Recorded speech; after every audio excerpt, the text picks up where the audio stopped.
Buenas noches. Las previsiones turísticas para este verano son buenas.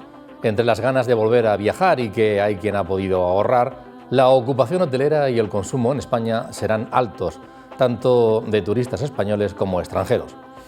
Pero muchos indicadores señalan que será un desahogo fugaz porque, a pesar del tope del gas, la luz sigue subiendo un 15% y la gasolina está imparable. Algunos analistas prevén que alcance los 3 euros el litro este verano, insostenible para muchos ciudadanos y empresas. Y en otoño, para reducir la inflación, subirán los tipos de interés, por lo que los bancos pagarán por ahorrar, pero les pagaremos más por los préstamos hipotecarios o para hacer inversiones. Se reducirá el consumo y bajarán los precios. El problema es que, si no se toman medidas, quienes peor lo pasarán serán los países y autonomías más endeudados, las empresas pequeñas y medianas, que son la inmensa mayoría y crean más empleo, y las familias humildes, que viven ya muy ajustadas. Los problemas internacionales condicionan, pero no pueden servir de excusa para que quienes nos administran tomen decisiones coherentes.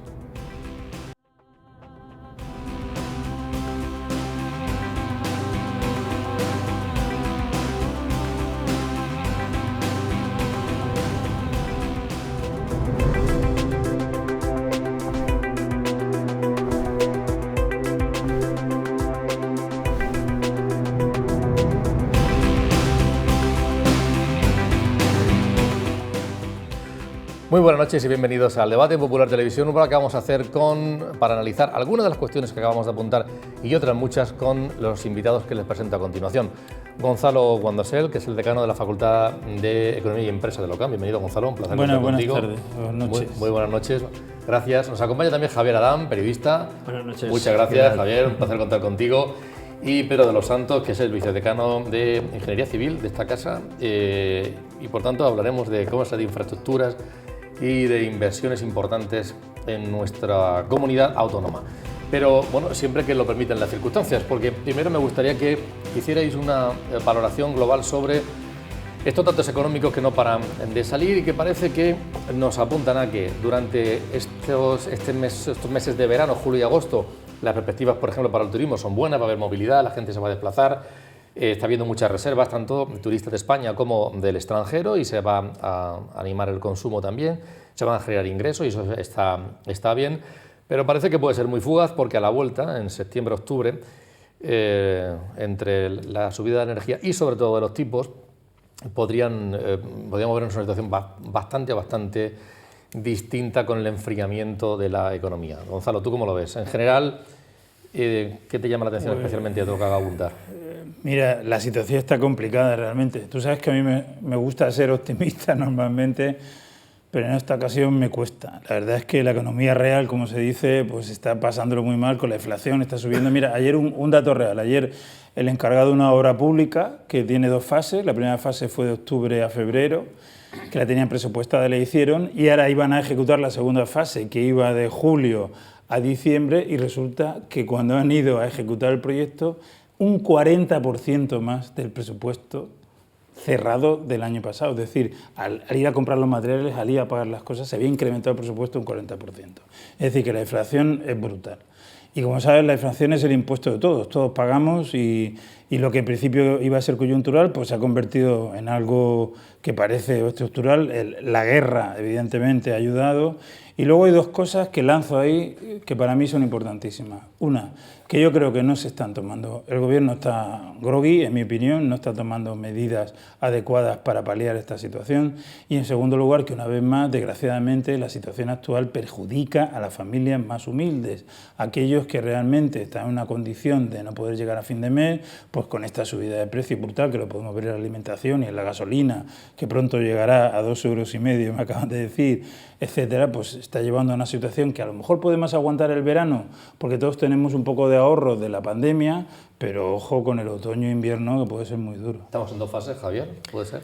Pues parece ser que sí, ¿no? Que aunque la incertidumbre pues se refleja en toda Europa. Yo creo que ni siquiera a día de hoy sabe el Banco Central Europeo lo que tiene que hacer exactamente para controlar esos dos elementos, ¿no? Esa estanflación en la que podemos entrar, ¿no? Ese elemento, o sea, circunstancia en la que dices, es que por un lado, si actúas para intentar bajar los precios porque encareces las cosas, suben los tipos de interés, pues resulta que puede ralentizar tanto el mercado que resulta que puedes entrar en una crisis, ¿no? Mucho más importante. Lo cierto es que a día de hoy sí que coincido en eso, en que las familias más vulnerables, y en el caso de la región de Murcia estamos hablando de muchas, el sueldo medio de la región de Murcia es de los más bajos de España y estamos hablando de esos sueldos en el entorno de los 1.000 euros y de repente le subes muchas pensiones, por supuesto. Si de repente le subes, le encareces el coste de la vida, el gas, la luz, la gasolina, la cesta de la compra, pues hace que todas esas personas sean más pobres, y eso de ser más pobres cuando tú ganas 1.000 euros significa que estás en una situación de vulnerabilidad tremenda. Esto es lo que en el tiempo, si se alargase, pues podría ser terrible para algunos. ¿Cómo van a salir de ello? Hay algunas estimaciones de costes que dicen que lo que le va a suponer a cualquier familia de tipo medio en este año es 3.000 euros más encarecimiento, lo que es la compra normal de alimentos, la hipoteca, el gas, el agua. Ser 3.000 euros más caro, más pobre, porque se te encarece 3.000 euros más la vida, es un duro palo para las economías familiares. Pero eso contrasta con el dinamismo que parece que se va a coger estos meses de verano con el turismo. Bueno, pero es que el turismo va por un lado y las familias van por otro, ¿no? Es decir, el turismo que pueda venir, si estamos hablando de los que puedan venir de fuera, España sí que va a recuperar seguramente que esos niveles de turismo de años anteriores. Hemos sido el segundo país más visitado de todo el mundo, ¿eh? Entonces, eso sí que va a entrar en algunas cajas, pero no eso hasta que retorne a lo que es el mercado normal y a las familias, pues puede llevar su cierto tiempo. El problema aquí fundamental, a mi juicio, sigue siendo la inestabilidad que produce la guerra, que veníamos además de una situación muy conflictiva por todo el tema de la pandemia, y que cuando pensábamos que íbamos a recuperar empresas y demás un cierto dinamismo, pues los mercados siguen estancados, ¿no? Con unos sobrecostes brutales. Entonces, ese estancamiento y los costes brutales de la energía pues nos hacen entrar en una situación muy difícil. Muy difícil. Habla de las familias, Pedro, habla Javier Adán de las familias, y si hablamos también de perspectivas en cuanto a inversiones, de construcción de obra pública, también de privada, ¿qué perspectiva le ves tú? Bueno, las perspectivas realmente no son muy halagüeñas, querido Antonio. Hay que tener en cuenta que solamente en la región de Murcia tenemos un déficit de 10.000 millones de euros. Eso nos supone de que cada murciano, cada uno del 1,5 millones de murcianos, pues le toca 8.000 euros, da igual que tenga 90 años, que sea un niño pequeño. Entonces, en esas condiciones, la inversión, tendremos tiempo quizá a lo largo del debate esta noche de hablar del tema de las inversiones. Hay que buscar la inversión, la financiación privada, de alguna forma, derogando dos leyes importantísimas, como son la Ley 2/2015 de desindexación, y luego también modificar la ley de contratos del sector público, la 7/2017, para intentar que empiece, pues evidentemente que pueda financiar las entidades privadas, pues obras que son realmente necesarias y que no tiene capacidad, evidentemente, ni el Estado ni la región de Murcia para acometerlas. Independientemente ya de una forma general, yo creo que estamos en lo que comentan algunos analistas como una tormenta perfecta. Y es que venimos de una pandemia que ha hecho que en esta salida, afortunadamente que estamos teniendo ya en estos meses, pues haya una demanda de mucho producto. Eso de alguna forma, y lo sabe evidentemente Gonzalo, pues provoca evidentemente pues una mayor esa demanda, pues una mayor, digamos, inflación o subida de precios. Y yo soy más optimista quizá que Gonzalo y que Javier. Yo creo que eso va a buscar un límite o va a tener, digamos, un punto de inflexión de cara a medio verano. Estamos en una situación ahora también de vacaciones de familias, eso va todavía a encarecer más productos. Ahora Gonzalo, y lo hemos comentado, hablaremos también quizá de la gasolina, de que seguro que a 2,50 vamos a tenerla, llegaremos a un punto peor que el que estamos, pero yo soy optimista de cara al futuro inmediato, de cara al verano hacia adelante. Yo creo que vamos a mejorar. Gonzalo, ayúdanos una cosa. Ayer se anunciaba subida de los tipos en Estados Unidos, y eso va en cadena. Luego seguramente la Unión Europea, también el Banco Central Europeo lo va a hacer y demás. Y se dice, los precios están subiendo mucho, hay que intentar que bajen. Y dice, en principio eso está bien, estamos todos deseando que eso ocurra, pero ese deseo luego al final nos arrepentimos de la fórmula de cómo aplicarlo, porque si es subiendo los tipos, cómo prestan el dinero, cómo trabajan los bancos, va a hacer que quien tenga dinero, especialmente quien tenga mucho dinero en el banco, pues ahora va a cobrar, ¿no? Porque el banco le va a pagar por tener los ahorros guardados. Pero quien no vive al día o tiene un préstamo, que yo creo que la inmensa mayoría de los ciudadanos van a tener que pagar más por el préstamo, por la hipoteca o por el personal, pero quien quiera hacer también una promoción tendrá que endeudarse o hacer una inversión, se lo tendrá que pensar más. Y es verdad que, por tanto, bajarán los precios, pero entre otras cosas porque habrá menos consumo y al final hay quien, en vez de tomarse 5 cervezas, se tomará 4, pero había quien no se tomaba ninguna y no va a poder hacerlo, eso de las familias que tú decías más vulnerables, ¿no? Al final, ¿es necesario subir los tipos? Vamos a ver, la situación, como he dicho, es muy complicada. La economía está acelerada. La verdad es que la inflación que tenemos, que es una inflación de oferta, está absolutamente desbocada. La subida de precios es tremenda, antes lo he dicho, de un presupuesto cerrado 3 meses después es un 40% superior. O sea que eso es una realidad. Y es verdad que en Estados Unidos, que la inflación ha llegado al 8,6% y la subyacente al 6%, que es una burrada, pues se ha visto obligado a incrementar los tipos en un 0,75%, que lo sitúa en el entorno del 1,5%. Y ya ha dicho el presidente de la Reserva Federal que hay un margen hasta el 4%, está pensando en subirlos poco a poco hasta el 4%. Entonces, ¿eso qué hace? Vamos a ver, eso, el símil es si tú tienes un motor que está sobrecalentado, para poder analizarlo y poder ver cómo actuar sobre él, tienes que enfriarlo, tú no puedes actuar sobre un motor en caliente. Entonces, hay que enfriar la economía y la manera de hacerlo es subiendo los tipos de interés, que evidentemente va a frenarla. ¿Cuál es el problema que te puedes encontrar? Que cuando se ha enfriado la economía y has visto el motor y has tomado las medidas, que ojalá las tomen para poder paliarlo, le das al botón de arranque y el motor no arranque. Ese es el problema, es decir, que lo hayas gripado. Pero es que si no lo enfrías puede reventar y si revienta va a ser peor. Evidentemente que vamos a tener una situación complicada, como he dicho antes, hay ciertas familias que tienen ciertos ahorros, van a aguantar el verano. Es verdad que el que salía a cenar 4 veces a la semana ahora saldrá 2, el que saldría 2 saldrá 1, el que no salía 1 no saldrá ninguna, nos vamos a apretar el cinturón y vamos a aguantar. Pero veremos a ver si realmente, repito, se toman medidas para paliar esta situación, pero para eso hay que enfriar la economía, hay que subir los tipos de interés, eso es inevitable. Se habla, vamos a hablar de un sector en concreto, de la vivienda, y hay varios titulares que yo he escuchado estos últimos días que son contradictorios, ¿no? Por una parte, se dice que la región de Murcia lidera la subida de los precios de la vivienda unifamiliar, hasta este mes incluido, y que es la única economía que ha registrado un descenso de la compraventa de pisos, pero que la gente sigue comprando, sobre todo la vivienda unifamiliar. Vamos a ver en cualquier caso cuál es la situación. Pedro, nos eches una mano. José Ramón Muñoz es el presidente de la Asociación de Promotores Inmobiliarios de la región de Murcia. Tenemos un incremento de ventas acumulado de enero a abril de un 26% en la región de Murcia, en general, tanto nueva como usada, frente a un 23% de incremento nacional, con lo cual vamos bien. Hay mucha incertidumbre, los precios han subido mucho, esperemos que durante el segundo semestre se vayan estabilizando, y hemos tenido un incremento de precio de un en torno al 10% en los últimos 4 trimestres. Estamos viendo a los bancos centrales subiendo tipos. En un escenario en el que el crecimiento económico es bajo, tampoco es bueno subir mucho los tipos, ¿no? Y sí es importante que la gente se cubra tomando hipotecas a interés fijo. La incertidumbre también está haciendo que ahora mismo hay interés por hacer promociones, por iniciar nuevas promociones, se están planteando los proyectos, si bien con la dificultad de establecer el precio, porque el precio está incrementándose mucho y tampoco se puede fijar a largo plazo, pues esto está haciendo que, por prudencia, algunos promotores también estén viendo a ver cómo pueden fijar esos precios e iniciar las promociones. La vivienda siempre es un valor refugio, la gente quiere comprar vivienda. También es cierto que llevamos muchos años construyendo menos viviendas de las necesarias y esto hace que haya una demanda embalsada, una demanda acumulada a la que tenemos que dar solución, ¿no? Con lo cual hay demanda, hay gente que quiere comprar, también está el valor refugio de la vivienda en tiempos de crisis y la gente evidentemente está interesada por comprar viviendas. Pedro, ¿cómo ves? Sí, bueno, yo lo tengo muy claro. Hay que pensar que el valor de la vivienda en Murcia, en la región de Murcia, hasta hace poco más de 2 años, estaba del orden de los 700-800 euros metro cuadrado. O sea, la más barata con Extremadura de España. Entonces, lo que se está produciendo era simplemente una regularización.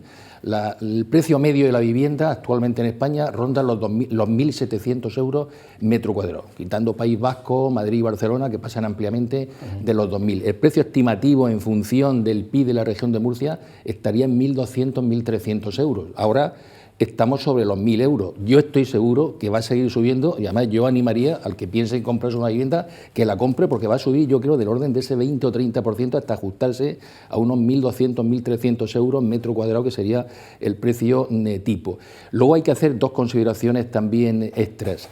Hay un informe mediante el Consejo Económico Social que de los que tenían pensado comprarse vivienda antes de la pandemia, un 43% frenó esa actuación ante esa disyuntiva que podía provocar el no saber qué va a pasar el día de mañana. Esos se están incorporando de nuevo al mercado. De hecho, este año pasado, pues las 1.300 viviendas nuevas que vienen en Murcia, en el entorno Juan Carlos I, Juan de Borbón, que es el que más está creciendo, pues están todas vendidas actualmente. La capacidad, hay que pensar, de la región, de la ciudad de Murcia, con 460.000 habitantes, es para que hubiera del orden de unas 3.000 viviendas nuevas año. Estos últimos años no han llegado a las 1.000.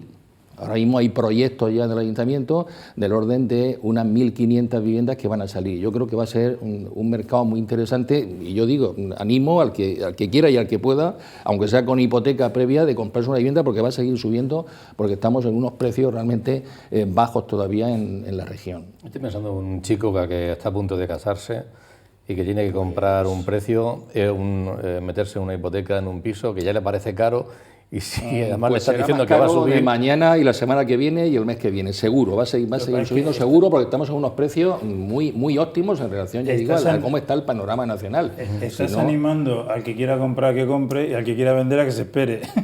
Bueno, sí, también. Pero bueno, la vivienda de segunda mano ha subido muchísimo, porque no hay en concreto, como digo, ahora de nueva, y está subiendo mucho. Y luego ahora también lo que estamos en unifamiliar, ahora se está vendiendo muchísimo el piso de un dormitorio, de 2 dormitorios, una lástima, ya sabemos dónde vamos, la demografía, dónde va la población, casas de 3, 4 dormitorios ya no tienen venta, y también está mejorando el tema, lo comentamos hace un momentito, de urbanizaciones, de zonas del exterior, que el hecho también de haber pasado de la pandemia ha planteado, así lo está medio toda la seguridad, de que la gente quiera irse un poco fuera de lo que es, digamos, el entorno más urbano, a zonas ya periurbanas, a zonas donde tenga pues un espacio, digamos, más amplio. Mira, eso, curiosamente, perdona, estuve el fin de semana pasado en Barcelona y me decían que la pandemia en Barcelona ha sido horrible en la ciudad, y entonces que había habido una fuga de gente que se había ido al entorno de Sant Cugat, de Vilassar de Dalt, de Mataró, que se habían ido allí a vivir por la experiencia horrible de la pandemia. Sí. Lo que pasa es que sí que se da quizás en el mercado, estamos observando según las cifras, algunas distorsiones. Y quiero decir con esto lo siguiente, vamos a ver, el empleo de los jóvenes sabemos que sigue siendo bastante precario, por lo tanto ese acceso a la vivienda lo tiene más difícil. Lo que es las hipotecas no están creciendo de manera desmedida para lo que se podría esperar después de 2 años de pandemia, con esa ralentización que ha habido tan tremenda. Y en cambio sí que se está vendiendo. Por eso el incremento ese de los precios. Y se está comprando, pues, casi a tocateja, es decir, que sí que hay ahorro. Entonces es un mercado que dices, hombre, está muy bien como inversión, se está ejecutando, y luego lo que sí que habría que, y es una responsabilidad política, es decir, cómo incentivar que los jóvenes vayan pues tomando posiciones en estos mercados y tomando su vida por delante, ¿no? Entonces, claro, ahí es cómo ajustas todo eso, es quizás la dificultad que podamos tener a medio o largo plazo, para que justamente eso, lo que estabas diciendo, Murcia sigue siendo un mercado muy apetecible, el de la vivienda. Estáis hablando de comprar y comprar, pero no habla del alquiler. No es algo que guste a la gente aquí en Rotón.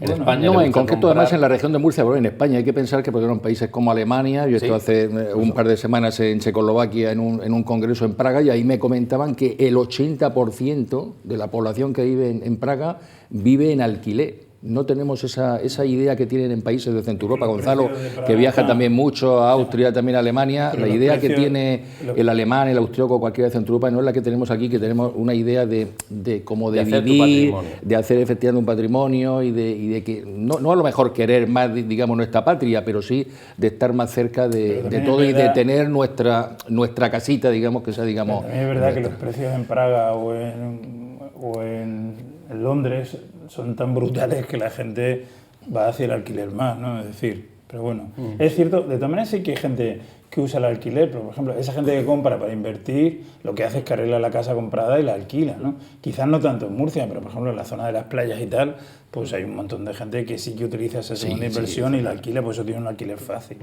Yo decía que, bueno, sí, Javier. Sí, no, que iba a decir que también es cierto que en España en general tenemos un parque de viviendas de alquiler mínimo, o sea, con respecto al resto de Europa, o sea, que estamos hablando en ese entorno de menos del 3%, o sea, que es algo, pero es una cuestión a corregir por parte de quien le corresponda. Nosotros estamos hablando aquí ahora de compra y venta. En cuanto al alquiler, sí, podríamos entrar en ello. Por ejemplo, pues la incentivación de que los jóvenes puedan independizarse con ese alquiler, pero eso tiene que ir, primero que haya parque de viviendas de verdad, de alquiler, que se genere una certidumbre en cuanto a que, porque, por ejemplo, cuando hablamos del resto de Europa, dices, es que cualquier familia puede programar el resto de su vida en alquiler, pero aquí te puedes encontrar con circunstancias como que dices, oye, puedes programar tus próximos 5 años, según el contrato, a menos de que uno de los hijos del dueño decida que tal, o algunas cosas camufladas. Entonces, claro, eso yo creo que desincentiva. ¿Qué es lo que a mi juicio falta bastante por hacer, pero que hemos tenido muy malas experiencias en este país? Un parque público de viviendas en alquiler. Pero eso, ¿cómo se hace? ¿Cómo se hace para que al final no acabe habiendo... Hubo con UGT problemas cuando quisieron comprar o hacer... De alquiler. Ese era el tema que yo quería sacarte, de que es la asignatura pendiente. Pero claro, hay que ver cómo se articula eso. Ante esta situación de la subida de los tipos, evidentemente quien peor lo va a pasar, como siempre, son las familias más vulnerables, se ha comentado antes, lo comentaba Javier. También aquellas empresas que viven en el día a día, son las pequeñas y medianas, que son la inmensa mayoría y que más que empleo en nuestro país. Y también las administraciones más endeudadas, comunidad autónoma y los países más endeudados. Ellos, por tanto, ¿cómo van a acometer las inversiones? ¿Qué inversiones, por ejemplo, están en posibilidad y en posición de poder afrontarlas?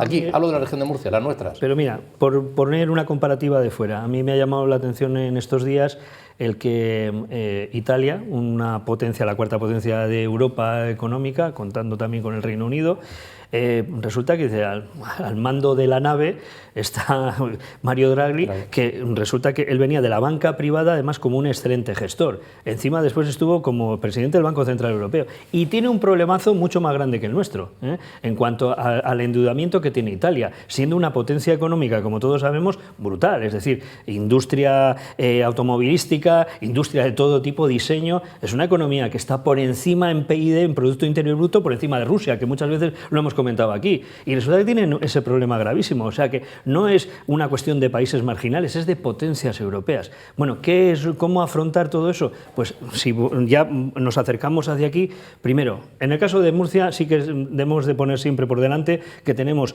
un problema de infrafinanciación con respecto al resto de las comunidades autónomas, que eso nos va a lastrar siempre. Entonces, hasta que eso no se solucione, ¿cómo podemos afrontarlo? Y otra cosa es que, claro, una vez que materializas eso y que tú como gobierno de Murcia dices, bien, pero es que tengo además poquitos márgenes, ¿no? Uno, el presupuesto que de este año, igual que el del próximo año, prácticamente en más de un 80%, el gasto ya va a estar contraído en cuanto a todos aquellos servicios que tengo que prestar a mis ciudadanos. Y esos no puedo detraer nada de ahí. Entonces, entre refinanciar mi deuda y la infrafinanciación que tengo, pues el margen de actuación es pequeño. ¿Cómo se soluciona? Pues que lo solucionen los políticos. Yo soy periodista. Pedro, tú que estás comentando en alguna ocasión, bueno, que al final puede ser la pescadilla que se muerde la cola. Aquí la región de Murcia necesita 2, 3 infraestructuras fundamentales, estratégicas.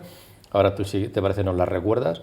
Claro, las necesitamos para ponernos en una situación de actividad económica adecuada. Como no tenemos dinero, no hay dinero, pues no se hacen. Y como no se hacen, no las tenemos. Y es una pescadilla que se muerde la cola, ¿no?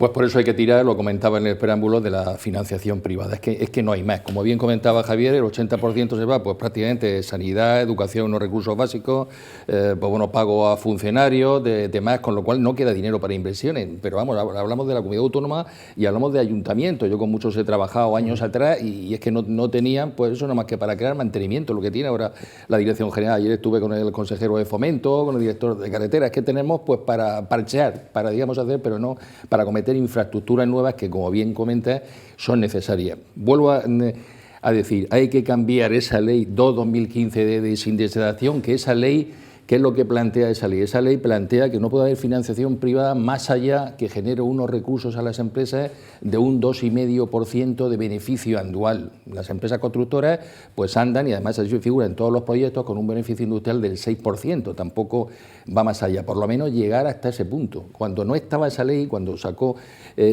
planteó Rajoy un plan de carreteras de 5.000 millones, aparecieron 17 fondos de inversión y 3 grandes bancos dispuestos a financiar, pero de la noche a la mañana, pues todas esas infraestructuras que en un momento se planteaban. Yo quiero recordar que ahí me costó mucho trabajo, siendo director general de carreteras. Llegamos a un determinado momento que había 2 infraestructuras fundamentales para hacer en la región de Murcia, que era la autovía del Mar Menor y la autovía del Noroeste. Pues vimos el dinero que había en caja y había para hacer la autovía del Mar Menor. ¿Qué se hizo? No había para hacer la autovía del Noroeste. Yo me empeñé, intenté convencer, y al final se convenció pues a Gómez Fairén y a Ramón Luis de hacer un modelo alemán que estaba previsto, porque como bien ha comentado, no solamente es en países de tercer mundo, que ahora todos los países de Latinoamérica, Brasil, están financiando fondos de inversión las infraestructuras que se están haciendo, no solamente ya las infraestructuras de tipo civil, de construcción, sino de construcción también de hospitales, de colegios, de diversas circunstancias. Bueno, parece que la política vaya por ahí ahora mismo. Pues la autovía del Noroeste se planteó con un modelo alemán que fue muy criticado en su momento, pues se dijo, hombre, una obra de 1.500 millones va a costar al final 2.000 millones, pero la autovía del Noroeste está hecha 25 años, la riqueza que ha generado para Caravaca, para todo lo que es toda la zona del noroeste de la autovía, y yo puedo decir, lo puedo decir claramente, que si no se hubiera hecho en aquel momento así, estaría sin hacer a día de hoy, porque no ha habido posibilidades, no hay posibilidades de acometer obras de ese tipo, con lo cual ahora estamos con un arco noroeste, con un arco norte, ahí pendientes, con una gran estructura que es lo fundamental para la región de Murcia, bajo mi prisma, teniendo en cuenta por la situación del Mar Menor, teniendo en cuenta los problemas del trasvase que va a ser complicado, un punto fundamental y estratégico como es Cartagena y como es el Gorguel, y bueno, ahí va a andar parado años y años cuando sería una obra pues muy apetecible. El puerto de Gorguel. Una última cosa. Ahora mismo Morgan y MCHC hace 4 meses sacan un fondo para inversiones de obra pública. Han tenido en 4 meses, han recibido 400 millones de pesetas de personas como nosotros, bueno, no como nosotros, los que tienen ese dinero que han metido en ese fondo. Con lo cual hay una cantidad de fondos de inversión que están deseosos de invertir en infraestructura. Y es fundamental, porque si no va a ser la pescadilla que no... Claro, va a generar unos recursos. Tú eres empresa y tú estás en Caravaca y lo que hace falta es que te pongan la autovía para ser competitivo con todo el producto que tú tienes para sacar al resto de Europa. ¿Cómo lo puedes sacar? Pues si es piedra, si es mármol, si es cualquier cosa de esta, la tienes que sacar por carretera. ¿No te han hecho la carretera? Dejas de ser competitivo. Tendrás que cerrar al final la fábrica. Entonces, el famoso peaje en sombra pues fue muy positivo para poder conectarte con el resto de Europa. Fue la primera obra que se hizo, Javier, aquí en España del modelo alemán, y Alemania lo sigue haciendo, está invirtiendo en infraestructura con financiación privada, y es un país fuerte. Y luego por el puerto de Cartagena. Por supuesto, de Cartagena, fundamental. El corredor del Mediterráneo. De todas formas, yo tengo... Por eso es fundamental el AVE, pero que no se quede en la estación del Carmen, que vaya a la estación de Cartagena, y un montón de cosas más. Ahora hay un proyecto muy bueno, el Barlomar, que va a sacarlo también el puerto de Cartagena, que puede ser también muy interesante. Afortunadamente el puerto de Cartagena es casi la única entidad, digamos, que tiene cierto músculo y quizá pueda acometer esa obra. Son 800 millones de euros, pero quizá pueda acometerla, y va a ser una obra también muy importante para Cartagena. Que ya acometió el puerto de Cartagena la variante Camarilla. Después de años de quien la hacía, fue el puerto del que la pagó. Para todo esto hace falta dinero y peso político. Las dos cosas, es que es verdad que las dos cosas, ¿no? Lo de dinero es evidente, ¿no? Porque sin ello, pero para conseguir ese dinero, esa financiación extraordinaria, que vean que puedes sacar desde aquí, que puedes rentabilizar todo ello, pues claro, tienes que tener peso en Madrid, tienes que tener peso en Europa. Si hablamos en Madrid, pues los gobiernos, los distintos gobiernos de Murcia, pues no han tenido demasiado, si no, el AVE estaría aquí desde hace tiempo. La conexión del Euromed no se hubiese quedado en Alicante hace 30 años, ¿no? Entonces, y luego, lo mismo ocurre con Europa. Si los gobiernos de España hubiesen tenido más peso, pues en lugar de ser la cola de Europa, de todas las maneras, ahora sí que hay una buena oportunidad con todos los fondos Next Generation, ¿no?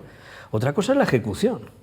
La ejecución tiene que ser en muy breve tiempo y a eso tiene que ser, porque Europa no perdona, proyecto, ejecución y te doy el dinero. Algún dinero nos han adelantado, pero para que al final se materialice, y a mí me da mucha pena cada vez que en cualquiera de las conversaciones que tenemos dices, mira, miramos a ver cuánto se devolvió de los fondos europeos el año pasado y suele ser en el entorno del 75%. Teníamos devueltos. No, como no se ejecuta, Europa te dice, oye, usted no lo ha hecho, pues el dinero para acá. Y tuviste la oportunidad. Y son oportunidades perdidas año a año. Eso es lo que a mí como ciudadano me indigna, porque no es mi responsabilidad, no es nuestra responsabilidad. Es de nuestros gestores políticos y nuestros representantes políticos que tienen que estar en ello y parece que están en otras batallas, las que no nos interesan. Gonzalo. No, apuntar eso que estás diciendo. Vamos a ver, la deuda es gravísima, pero no olvidemos que Italia tiene mucha más deuda que nosotros y que Japón tiene mucho más deuda que nosotros. Entonces, yo creo que estamos en una situación complicada, pero las infraestructuras son fundamentales para evitar que la economía se pare. Por lo tanto, si hay que endeudarse, nos endeudamos. Ya veremos cómo se paga la deuda, si hay que aplazar esa paga, si se controla los tipos de interés, se cambia, pero lo que no se puede es parar las infraestructuras, sobre todo las infraestructuras que son fundamentales para el desarrollo de la industria. Eso hay que apostar por ello y hay que seguir. Y ya sé que es complicado en una situación como esta justificar que vais a invertir en inversión, pero es que es inversión, la misma palabra lo dice, es invertir ahora para que el futuro sea mejor. Hay un problema, fíjate tú, que es yo creo que un elemento clave. En la CROEN lo saben muy bien porque tienen muchos proyectos que saben que están en el cajón a expensas de la legislación que tenemos en la comunidad autónoma. Medioambiental es tan enrevesada, no voy a decir estricta, enrevesada, que nos hace poco competitivos con respecto... Tú lo has vivido. A la Comunidad Valenciana. Claro, la Comunidad Valenciana, claro, porque lo que aquí los trámites tardan un año, en la Comunidad Valenciana tardan 6 meses. Sí. Entonces, la inversión, esos fondos de inversión, dice, oye, pero si están al lado, pues sáltate la frontera y estás en Orihuela para allá y son 30 kilómetros. Eso es lo que no puede ser. Eso es oportunidades que perdemos, empleo y riqueza.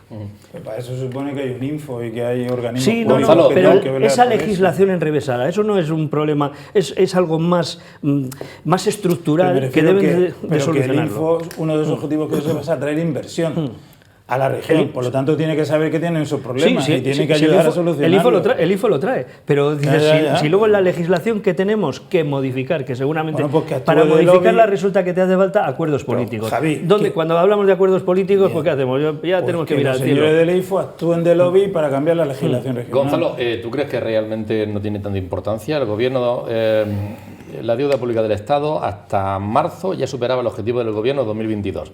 Está en un 117,7% del PIB frente al 115% que fijó para todo el año. Y la de la región de Murcia, 11.500 millones, roza el 35% del PIB. Que la deuda asusta, estoy claro, pero Italia tiene un 135% y Japón tiene casi el 200%.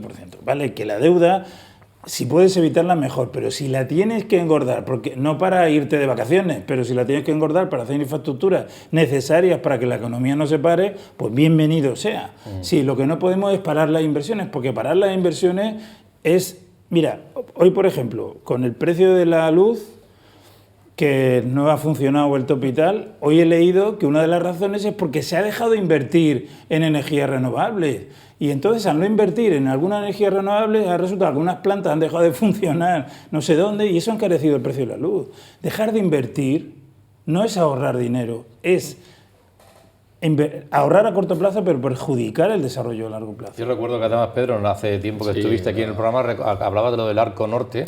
Hombre, y yo me quedaba totalmente... No, comentamos que era una obra que además son números que en 2 años se puede amortizar. Eso te iba a decir, porque siempre se dice, vale tantos millones de euros. Imposible, no hay dinero, vamos a hacer otra cosa.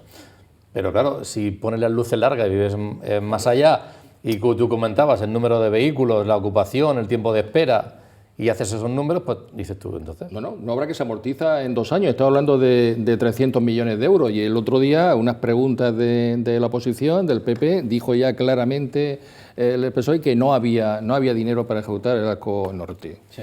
Que va a quedar ahí en el frigorífico metido, el arco noreste poco a poco. Cuando es algo que nos está causando pues un perjuicio día a día.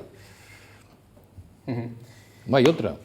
Bien, pues bueno, estamos hablando de infraestructura y yo ahora me voy a saltar para hablar, Pedro, en concreto, hace varias semanas organizabas tú una jornada sobre varias cosas que tenían que ver con ingeniería civil. Por cierto, enhorabuena, voy a aprovechar aquí para decirlo públicamente, acaba de salir el ranking de la Fundación Conocimiento y Desarrollo, CID, y el grado de Ingeniería Civil de la UCAM es el que tiene la mayor empleabilidad de toda España, que hay poco, de todos los grados, todas las universidades de España. Así que enhorabuena también del ECO, pero especialmente de Pedro, enhorabuena. Decía que estabas con unas jornadas, tocabas varias cosas, una de ellas la movilidad. Vamos a hablar del precio de la gasolina también, y lo vamos a hacer primero para introducir, vamos a escuchar a José Baños, que es el presidente de la Asociación de Gasolineras. Decía Pedro que puede ser que lleguemos a los 2,5 euros el litro de gasolina. Hay quien dice que podemos llegar a los 3 durante este verano.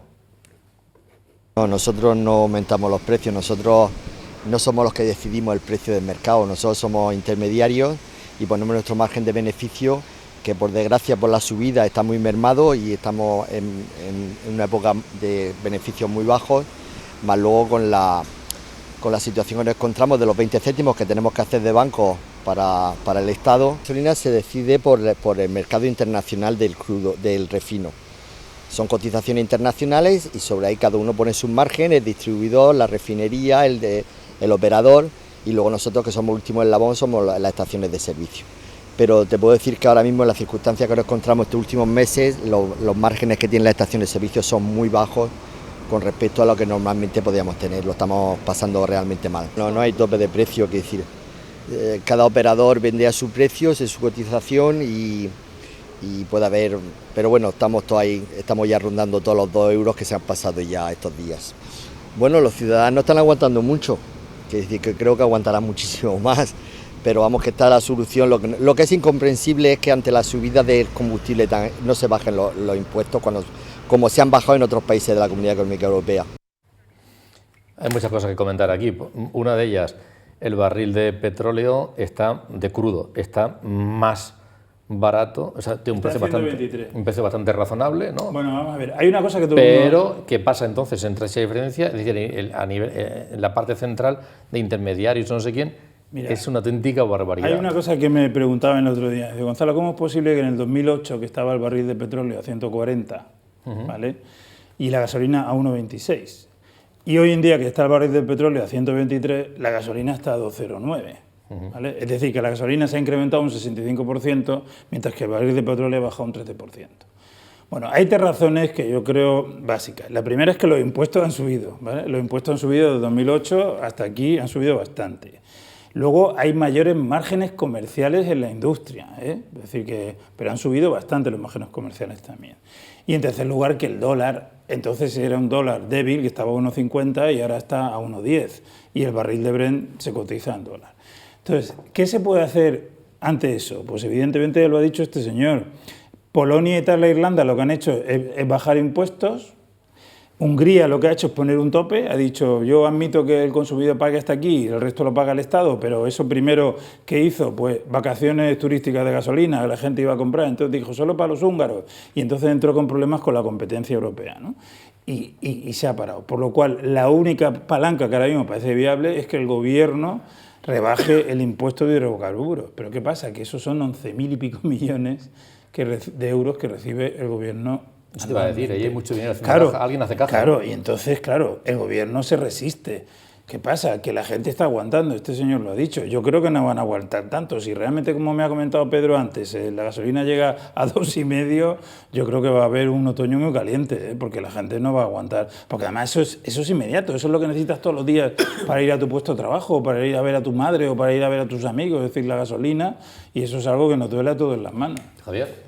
Pues nada, que la ministra Nadia Calviño y la ministra de Hacienda tienen que estar muy contentas con la subida, ¿no? Porque vienen de haber gastado mucho en la pandemia y dicen, estamos haciendo aquí caja, bajamos 20 céntimos que luego son medio ficticios y todo lo demás va a nuestro riñón, porque nosotros sí que lo estamos pagando, como estáis explicando muy bien. 11.000 millones claro. por impuesto de Entonces, hidrocarburos. es que quieras que no, es un pellizco importantísimo y es un remanente que va quedando ahí para pagar toda la deuda contraída anteriormente. Entonces, mientras dure, ¿dónde puede estar el problema? Pues en que volvamos a asistir a alguna huelga de transportistas o de ciudadanos, porque es que eso...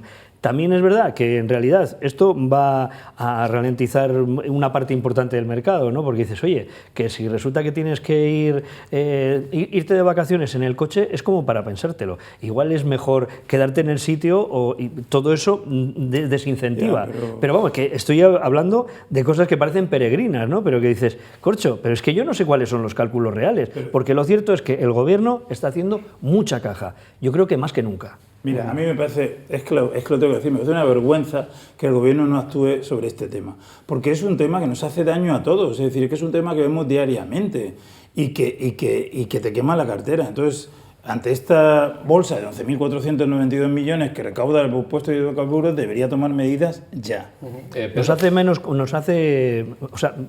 Va a la línea de flotación de muchas de nuestras empresas. Hablando de la región de Murcia, pues si hablas de todas las de la logística, yo no me imagino cómo que tienen que estar en el día a día. Y la logística es clave. Aquí tenemos varios miles de camiones circulando todos los días que tienen que sacar los productos. Esos productos, si van en el camión, pues se van a encarecer. Vamos a ser menos competitivos en los mercados internacionales y no están los mercados como para perderlos. Si desincentivas a esos mercados y miran hacia otro lado, pues la verdad es que a nosotros nos hace mucho daño. Yo no creo, como decía ese señor, que la gente vaya a aguantar. Yo creo que va a haber protestas pronto y muy fuertes, tanto de los transportistas como de los consumidores. Pedro, junto con las medidas seguramente necesarias, no sé cómo tú las valoras, de la Administración, ¿tiene que haber también un cambio de cultura en cuanto a la movilidad?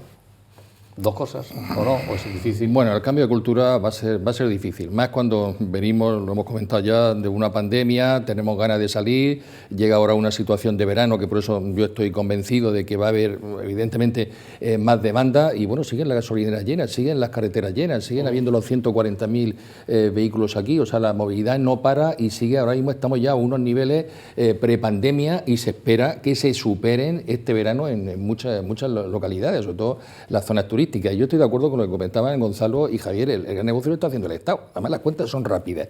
El 50% del precio de la gasolina son impuestos, entre impuestos de hidrocarburos, IVA y demás. 2 euros, 50% es 1 euro que se lleva el Estado. Parece que nos está regalando, no nos lo está regalando, es también de todo, 20 céntimos, nos quedamos en 80 céntimos. Lo decía Gonzalo, hace un año 1,20 la gasolina, eran el 50%, 60 céntimos, lo que está consiguiendo 20 céntimos más que hace un año. Son 20.000 millones de pesetas, hablaba de 11.000, 20.000 millones de pesetas, 20.000 millones de euros, lo que recogió el año pasado por impuestos de la gasolina al Estado. Este año va a estar cerca de los 30.000 millones. Y luego, respecto a la subida de la gasolina, ahí comentaba el tema del dólar, de esa casi paridad que estamos ya con el euro, que no estaba, efectivamente, 1,10 aproximadamente estaba, efectivamente, que ha influido mucho. Pero hay otras dos cosas que influyen. Primero, el transporte marítimo se ha encarecido una barbaridad. Hay que pensar que de refinerías vienen todas prácticamente por transporte marítimo, prácticamente por el mar. Y luego hay también otra cosa muy importante, que es el tema de las refinerías. Hace ya muchísimos años que no se construye una refinería en el mundo, ni están dispuestas grandes empresas a mejorar esa capacidad de las refinerías, porque se está estimando de que en 10, 15, 20 años, ya lo está haciendo la UE, coches eléctricos, demás, con lo cual no hay un interés en eso, con lo cual ahora mismo están muy encorsetadas con una demanda grandísima y eso, pues como todo, esa gran demanda hace subir los precios, que yo pienso que se van a disparar más, porque bueno, ciudades como Shanghái, con la movilidad que tiene Shanghái, que han estado pues prácticamente aletargadas también estos últimos meses por el tema de la pandemia, se están ahora mismo abriendo y va a haber muchísima más demanda y por tanto desgraciadamente a los 2,50 yo estoy convencido que vamos a llegar antes del verano, lo cual no quiere decir que yo creo que pasado el verano va otra vez a bajar y vamos a bajar por debajo de los 2 euros. Es mi sensación. Yo voy a cambiar mi cultura personal. Yo vengo todos los días de Cartagena a Murcia y voy a cambiar mi cultura, pero estoy dudando, no sé si coger el tren lanzadera ese rápido que hay por el túnel del puerto de la cadena que te deja aquí en media hora, si no tenemos la infraestructura, lo que vamos que me deja en media hora en Cartagena, que hay uno cada hora. No sé cuál coger para cambiar mi cultura. Pero si vamos a todo, del aeropuerto. Ayer estaba con la directora general de movilidad en un acto de toma de posesión del nuevo presidente del Colegio de Ingenieros de Caminos. Y me comentaba, ya tenemos autobuses al aeropuerto, 3 autobuses al aeropuerto diarios de Murcia. Con eso, ¿qué hacemos? Nos va a venir 1 millón más de pasajeros, de Murcia 3 autobuses, que suponiendo que vayan llenos, a 50 pasajeros cada autobús, estamos hablando de 150 personas. Un vuelo tiene más de 150 personas. Con eso hemos arreglado la situación. Mira, de verdad. Y decía, en cuanto a movilidad, Pedro, cambios de tendencia, propuestas que analizasteis son complicados. Propuestas hay muchas, analizamos muchas dentro de los objetivos de desarrollo sostenible, que evidentemente pues es uno de los objetivos fundamentales, pero la mentalidad es fundamental. Y además de la mentalidad, tener la opción de que tú sepas de que vas a llegar, lo estaba comentando ahora Gonzalo, él seguro que si tuviera un medio de transporte que lo pusiera en 30-35 minutos aquí, pues no traería el coche. Claro, pero no lo tiene. Entonces, vamos a buscar, vamos a dejarnos de teoricismo, de mucha teoría, se hacen, y yo asisto a muchas jornadas, pero al final todo es teoría, pero no hay nada objetivo, no hay situaciones prácticas. Y tampoco hay en muchos casos dinero para desarrollarlas. Javier, hablaba Pedro del aeropuerto. Parece que el aeropuerto de Corbera puede retomar ahí una dinámica buena, dice que roza los 100.000 viajeros mientras prepara nuevas rutas para el verano. Vamos a ver qué es lo que ocurre. Hay un tapón en algunos aeropuertos, ha habido incluso algunas crisis y que han pedido fuerzas de seguridad, refuerzos, sobre todo por los viajeros de la Unión del Reino Unido, porque ya no forman parte, digamos, de esa facilidad en los trámites burocráticos de la Unión Europea, se ralentiza todo el proceso, tienen que formalizar más papeleo y eso puede hacer que derive gente, no sé si de manera coyuntural o estructural, al aeropuerto de Corbera. Vamos a ver qué pasa con el turismo a través de aeropuertos durante este verano, ¿no? Y esta fecha. Yo creo que el aeropuerto de Corbera ha tenido muy mala suerte desde el primer momento, porque entre otras cosas le ha pillado todo lo de la pandemia y cuando se empezaban con nuevas líneas. Yo viajo bastante y mi familia viaja bastante. Nosotros, como tenemos mucha relación con otros lugares de España por familia y demás, pues eso. Entonces, claro, dices, es que a mí me resulta mucho más cómodo para todos los viajes que tenemos que hacer salir desde Alicante. Alicante es el gran monstruo que tenemos ahí y Alicante no ha perdido prácticamente ningún vuelo en todos estos 2 años de pandemia y la reactivación ha sido brutal. O sea, tú te vas, yo mañana viernes tengo que volver otra vez al aeropuerto de Alicante y ves que el movimiento es ahí, y las veces que he podido viajar desde Corbera pues han sido en estos 3 años como 4 veces. Y a mí me da pena, porque me da pena por un lado porque es mi aeropuerto, por otro lado porque me pilla mucho más cerca, y lo que pasa es que es eso, la derivación esa de vuelos hacia aquí yo creo que todavía no se ha notado. Que lleguemos a ser en algún momento lo que se podría denominar Alicante Sur, ojalá fuese así, ¿no? Pero yo creo que todavía, por desgracia, no nos va a quedar. Se están poniendo las vías, pero necesitamos más atractivo como la propia región de Murcia en sí, ¿no? Alicante tiene muchos vuelos internacionales de los que vienen pues a toda su costa y también a la nuestra, porque es que es verdad que se derivan luego pues en autobuses, en coches de alquiler y demás. Y entonces, pues bueno, yo la verdad es que creo que es un papelón difícil el que se tiene con este aeropuerto, pero bueno, había que hacerlo, había que, la expectativa de futuro, no sé, se podría criticar mucho, pero sobre todo lo de las infraestructuras, una vez hechas o una vez iniciadas, hay que acabarlas y hay que ponerlas en funcionamiento. Ya no sirve para nada decir, a toro pasado, pues sí, todo el mundo podemos decir cosas. No, hasta el punto de que hubo que hacerlo antes y seguramente en otro lugar. Pues más cerca de la costa, pues ¿no? Igual y unos cuantos años antes. Tú has tenido suerte, porque yo viajo mucho, en este caso mucho más por trabajo, viajo muchísimo, y todavía en 2 años no he conseguido salir del aeropuerto de Murcia. Nunca, yo con los vuelos a Bilbao, para que se entienda, los vuelos a Bilbao, que sí que hubo, sí, y que se van a retomar. Vale, pues mira, pues eso te voy a contar. Yo recuerdo que antes de la pandemia anunciaron en enero del 20 que iba a haber un vuelo a Bilbao y uno a Barcelona con Vueling. Y yo tenía que ir ese junio del 20 a Barcelona y digo, fenomenal, que voy en avión. Hoy han anunciado, ayer han retomado los vuelos y el de Vueling a Barcelona ya no está. O sea, ha desaparecido. Un vuelo que estaba ya cerrado para el 20, ahora en el 22 no está, el de Bilbao sí. Pero entonces yo este aeropuerto todavía no he podido usarlo, y en cambio el de Alicante sí, y te corroboro porque la semana pasada estuve en el aeropuerto de Alicante y este fin de semana otra vez, y es impresionante. O sea, yo he tenido que salir desde Valencia, la semana pasada he tenido que salir desde Valencia, claro, Valencia está a pleno rendimiento también. Lo comentaba con el compañero que me acompañaba, que yo no recordaba eso ni antes de la pandemia, la cantidad de gente que había, ¿verdad? Que había mucho inglés y tal, no en el pasaporte porque nosotros lo vimos en la zona de entrada y de salida de los vuelos, pero estaba el aeropuerto a rebosar, era impresionante. Claro. Sí, mira, yo voy a dar dos datos. Año 2008, aeropuerto de San Javier, 2 millones de viajeros. Aeropuerto San Javier, 2 millones. Aeropuerto del Alté, 10 millones. 5 veces. 5 veces. Este año pasado, último dato de 2019, antes de la pandemia, aeropuerto del Alté, 15 millones, aeropuerto de Corbera, 1 millón. Hemos pasado de 5 a 15, con lo cual, la teoría que hemos comentado, hemos llegado tarde, independientemente de que el aeropuerto no se ha situado en el sitio estratégicamente más importante para la región. Eso evidentemente es un dato. Y luego algo realmente, yo lo he hablado muchísimas veces con el actual consejero, buen amigo, él dice que no es necesario un vuelo a Madrid. ¿Cómo un aeropuerto de una ciudad española no puede tener un vuelo a su capital de España? Entonces a mí siempre se me dice, no, es que ahora va a estar el AVE, vamos a ver cuál está el AVE, entonces en el AVE llegaremos en 2 horas y media, no va a ser... Vamos a ver, Alicante actualmente tiene 11 trayectos de AVE en 2 y cuarto, 2 horas y 20 minutos a Madrid. 11 diarios, 11 AVE diarios Alicante-Madrid. Y tiene, que lo llena, y tiene 5 vuelos diarios a Madrid, Alicante-Madrid. Tiene 3 vuelos de Iberia y 2 de Air Nostrum a diario, con un 70-80% de capacidad. No ya porque nosotros vayamos a Madrid, viaja a muchos sitios del extranjero, cuando bajas a Cuba, ¿qué haces? No es lo mismo que tú en el aeropuerto de Murcia llegues, metas tus maletitas y ya te olvides hasta que llegues a La Habana, porque vas a hacer que si no tienes ese vuelo a Madrid, pues necesariamente pues tienes que coger e irte por Alicante, porque no tienes, o sea, que sea un aeropuerto que no es ya sí, en el principio de la gente que vaya a Murcia, yo lo vería, sino me pondría la gente que vaya más reto, yo siempre lo vi así. Pues por ejemplo, y lo voy a decir en castellano, el aeropuerto de Luton, en Londres, sí, es un aeropuerto, dice, el aeropuerto de Luton en Londres, el aeropuerto de Luton está a 60 kilómetros de Londres, o sea que te pilla un trayecto largo, que perfectamente, y se dice que es el aeropuerto de Londres. La clave fundamental para mí es que es una de las bases de Ryanair.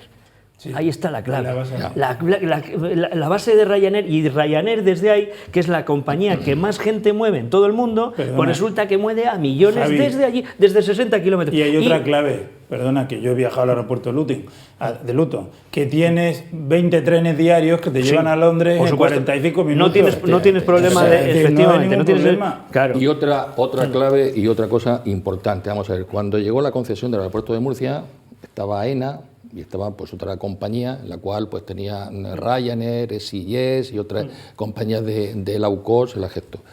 Se adjudicó a AENA. Para mí, un gran error. ¿Por qué un gran error? Tiene una cosa positiva, sabemos que AENA da, yo creo que por eso se hizo, da una seguridad y tal, que a lo mejor no daba la otra. Pero ¿qué pasa? AENA es Alicante. No va a Alicante, aquí no tenemos ningún vuelo que no tenga que la competencia en Alicante. Alicante, por ejemplo, no tiene, por una serie de consideraciones, no tiene Roma. Hay que ir a Valencia, aquí no ponemos no se genera de competencia. ¿Qué hace eso? Pues eso hace que seamos exclusivamente, y vayamos a seguir siendo, por desgracia, un aeropuerto satélite de Alicante. Porque el otro día en la jornada de movilidad que vino pues mi buen amigo Mariano Menor, todo el aeropuerto me dice, vamos a ver si llegamos al 1,5 millones este año, porque como va a haber tal conflicto, lo que comentábamos de los británicos en Alicante, pues nos van a derivar muchos aviones aquí al aeropuerto. ¿De qué nos vale para empezar si no se van a quedar esos turistas aquí, que luego se irán en autobús a Calpe o a Benidorm o a Campello? Miraría a compañías, y por ejemplo tenemos una muy próxima, Volotea es parte capital murciano, es de los Muñoces, Antonio Muñoz es uno de los, el que montó Vueling y posteriormente montó Volotea. Volotea tiene vuelos muy peculiares. Yo por razones también. Esos vuelos a Asturias, a Santander, a Bilbao, de los que me habla, los tiene Alicante también. Sí, pero que dices, yo he hecho, por ejemplo, lo he echado en falta por mi familia a distintos puntos de Francia, que sí que los tienes desde Alicante y desde Murcia, París, ¿no? Cuando resulta que de cualquiera del entorno de influencia de aquí pues sería cuestión de hablar igual con Volotea o con otra empresa, pero digo Volotea porque además por la cercanía de una familia que es de aquí de Murcia y que tiene influencia total, dueñas de esa empresa. Dices, oye, esos vuelos que tienes de Oporto a Nantes, por ejemplo, de que te puedes ir con Volotea, vuelos así que son peculiares que dices, anda, están buscando rutas alternativas, ¿por qué esas rutas alternativas no se dan desde Murcia? Tendrás que hablar con ellos. Y entonces igual no es tanto la cuestión de AENA, sino la cuestión de compañías. Por eso decía lo de Ryanair, que a mí me parece un ejemplo clásico de decir, oye, si tú negocias perdón, con Ryanair distintos vuelos que no sean los típicos de a cualquier otros, dices, pues ¿por qué no? Eso mismo que has dicho, Luton, pasa con Charleroi en por Bruselas, ejemplo, que es la base de Ryanair. Por ejemplo. Y Bebois en París, otro aeropuerto está también que a te 100 van a cobrar, kilómetros. porque es decir, las compañías no regalan nada, pero oye, si te dan dinamismo y te traen gente y demás, igual la rentabilidad está como en el peaje en sombra, en la utilización, no en... Pedro, tres preguntas muy rápidas, una cada uno. Pedro, en cualquier caso, el aeropuerto, tú crees que tiene recorrido, que necesariamente, decía Javier, bueno, hay que trabajar en ello, hay vías, hasta qué punto hay riñón para poder aguantar. Pues yo el recorrido lo veo, por desgracia, escaso. Lo veo para plantearnos como mejor, en torno al 1,5 millones de viajeros, pero esos 4 o 5 millones que se habló en un determinado momento, que sería lo lógico. Hay que tener en cuenta, estamos hablando de los 15 millones que van a llegar a 18 estados en Alicante. Alicante solamente en julio y agosto tiene ofertado 12 millones de asientos, que no se ocuparán, quizás estén en 80-90%, pero vamos a superar los 18. Yo creo que con que lleva 1,5, yo insisto de que vamos a quedar, por desgracia, se hizo mal desde el primer momento y vamos a quedar como un satélite de Alicante. Bueno, muy rápido, Gonzalo, ¿lo de Argelia lo arreglamos o qué? Yo creo que poco se puede hacer con Argelia. Argelia está cabreada. La verdad es que ha habido un cambio ahí, un giro inexplicable. Y además el ministro mintió porque dijo que lo había avisado a Argelia, resulta que no lo había avisado. Entonces, el gobierno argelino no va a echar marcha atrás. Además, no ha tomado una decisión, le ha dicho a los bancos que paralicen pero no, él no ha parado nada. Y entonces los bancos, entre eso, y los empresarios están dejando de vender porque piensan que van a tener problemas. Por lo cual ahora mismo nadie explica nada, porque el gobierno que va a salir a explicar, que ha metido la pata. Entonces hay una situación ahí muy complicada y nos jugamos bastante en exportaciones a Argelia, por supuesto. El tema del gas yo creo que está salvaguardado porque los contratos son a largo plazo, no creo que se toquen. Pero a mí me preocupa mucho la subida de tono del gobierno argelino con el español. Yo creo que sí, a mí sí. Y una para Javier, pero bueno, te pido una previsión. Que sea pequeñita y fácil. Que sea pequeñita y fácil. Este domingo, mañana, es la última jornada de campaña para las elecciones andaluzas. Y son unas elecciones muy peculiares y además muy importantes, no solamente por lo que se jueguen los andaluces, sino porque puede marcar la dinámica de la política a nivel nacional también, ¿no? Luego las siguientes. ¿Qué te crees tú, al margen de pronósticos, que ahora vamos a ver un pronóstico muy curioso, pero ¿qué crees tú que a nivel de política nacional, hasta qué punto se juegan también cosas? ¿Puede haber consecuencias? Hombre, yo creo que sobre todo puede haber para el Partido Socialista. O sea, como el Partido Socialista se dé un batacazo, que según las encuestas pues podría estar ahí, lógicamente la repercusión nacional va a estar ahí. Estamos hablando de la comunidad autónoma más poblada, sí. 1. 2, que además resulta que Juanma Moreno, el actual presidente, obtuvo el peor resultado de las elecciones pasadas hace 3 años, del Partido Popular, y ahora resulta que es el firme candidato y yo creo que es incuestionable que va a ser el presidente. Entonces es para que en Madrid tomen muy buena nota de qué es lo que está pasando, de esa desazón que tiene la ciudadanía con todo lo que está ocurriendo en este país, que todo el mundo entendemos que el contexto internacional y el contexto económico es difícil, pero hay muchas cosas que no entendemos, sobre todo las que nos afectan, y dices, explíquemelo usted porque todavía no me lo ha explicado. A mí me recuerda un poco lo que le pasó a Zapatero en su última etapa. Me recuerda un poco. Vamos a escuchar, vamos a terminar con un pronóstico, pronóstico de optimismo. Ahí el Partido Popular evidentemente se juega mucho porque parece que todas las encuestas le dan como ganador y está reclamando que la gente no se vaya a la playa y que realmente esos pronósticos de las encuestas que se convierten en realidad. El Partido Socialista, y nos da un pronóstico Fernando López Mir, el presidente del Partido Popular de la región de Murcia y de momento único candidato a la reelección en el Congreso Regional que va a ser en julio, por cierto. De momento, Javier luego ya tiene sus ideas, que ya analizaremos. El Partido Socialista también, evidentemente, se juega. ¿Por qué? Por eso, porque puede influir y tener consecuencias importantes en la política nacional. Camila Fernández, que es la portavoz del Partido Socialista de la región de Murcia, nos ha dado su opinión.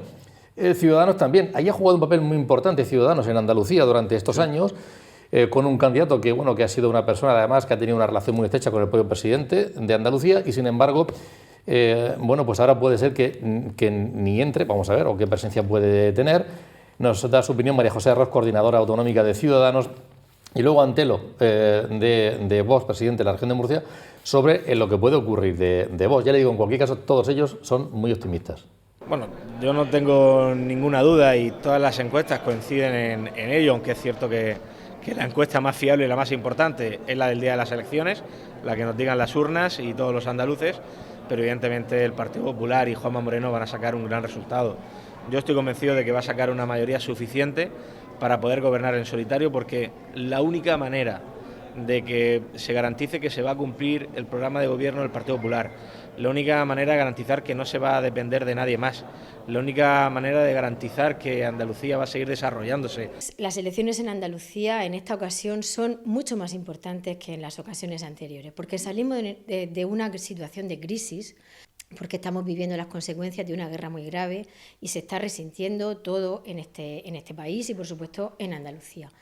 Estas elecciones significan para Andalucía elegir entre retroceder o el futuro, un futuro de progreso. Y la única opción que tiene Andalucía de progresar, de seguir progresando y de conseguir un futuro de progreso es votarle al Partido Socialista y votarle a una opción progresista como lo es el Partido Socialista. Nosotros estamos convencidos de que se va a reeditar ese gobierno que consiguió pues cambiar Andalucía. Nosotros en 2018, cuando tuvimos la confianza de muchísimos andaluces, prometimos que íbamos a cambiar Andalucía. Se ha cumplido lo que se prometió, de pasar del furgón de cola en España, hemos pasado a ser el motor económico de España y creemos que los andaluces van a volver a confiar en nosotros. Cualquier voto que vaya a la izquierda nos va a sumar y teniendo en cuenta que el Partido Popular no va a tener mayoría absoluta, cualquier voto que vaya al Partido Popular es un voto que implícitamente es para que Vox entre en la Junta de Andalucía. Estamos ante la antesala de lo que va a suceder el 19 de junio en Andalucía, donde Macarena va a ser la presidenta, y hay opciones reales de que Macarena sea la presidenta de la Junta, cuando hay diferentes encuestas en las que le daban 12 diputados, ¿no? Yo creo que las encuestas se están utilizando como arma arrojadiza, que tomen nota de lo que va a pasar el 19 de junio, porque después vendrá Murcia y Vox va a ganar las elecciones en Murcia. Bueno, vamos a ver qué es lo que ocurre, son pronósticos, evidentemente el optimismo hay que transmitirlo por parte de todos los partidos políticos, y son sus esperanzas, vamos a ver. Lo analizaremos la próxima semana, el próximo jueves. Javier Adá, muchísimas gracias. Buenas noches, un placer contar contigo. Gracias. Pedro de los Santos, como siempre, encantado. La noche del Corpus. Exacto, bien, eso es, buen apunte. Y Gonzalo, encantado, un abrazo. Muchísimas gracias. Muchas gracias, buenas noches a todos ustedes y hasta el próximo jueves.